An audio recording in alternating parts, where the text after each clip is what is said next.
ameridhika na kiwango cha mpira wa ligi ya Tanzania, sio ligi ya shangazi na mama mdogo. Hivyo vitu hakuna. Sisi tunataka ligi kama hivi. Mimi binafsi na wapongeza Dodoma kwa mpira huu. Shabani, hebu niambie situation ambayo ulikuwa nayo baada ya Chama kukosa kwanza penalti kabla Mpanzu kuja kufunga. Kwanza toka mpira umeanza dakika 5 tu mwili wangu ulikuwa na pressure kubwa sana, kwa sababu nilikuwa naona jinsi Dodoma anapocheza na jinsi timu yetu ilivyokuwa inacheza. Dodoma ndio maana nawapongeza na nampongeza sana mwalimu. Mwalimu nadhani Mtanzania wewe. Mwalimu inabidi aheshimiwe. So walimu wengine kama Mashujaa maneno mengi lakini vitendo hakuna. Mane Josia na hivyo. Yes, mwalimu mzuri. Yaani kajua nikicheza na Simba nicheze plani gani. Ametengeneza plani zake, kuna sehemu katuwini na ndio maana tumepata goli la penalty. Kwa hiyo mimi nimpongeze walimu kama wale, ndio walimu wa kwa support.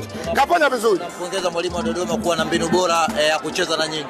Kajitahidi kwa staili ya timu ilivyo ya Simba na timu yake ilivyo na wachezaji wa quality ya Simba na quality ya Dodoma, kwa staili aliyofanya mwalimu mpaka tumekuja kupata goli ya penalty. Na mechi umeona hapa, mechi imeisha, kila mwana Simba kashangilia kumalizika kwa mpira. Ina maana mechi haikuwa rahisi.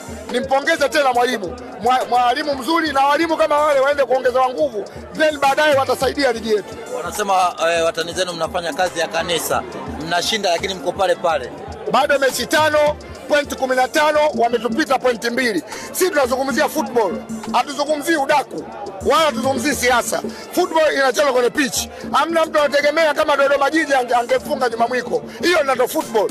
Leo hamna mtu anategemea kama Dodoma tungefunga goli moja la penalty ya shida. Hiyo ndio football. Sisi tunazungumzia mpira. Mpaka leo bingwa hajajulikana. Kama wao wanasema bingwa wao, basi wao waache waseme.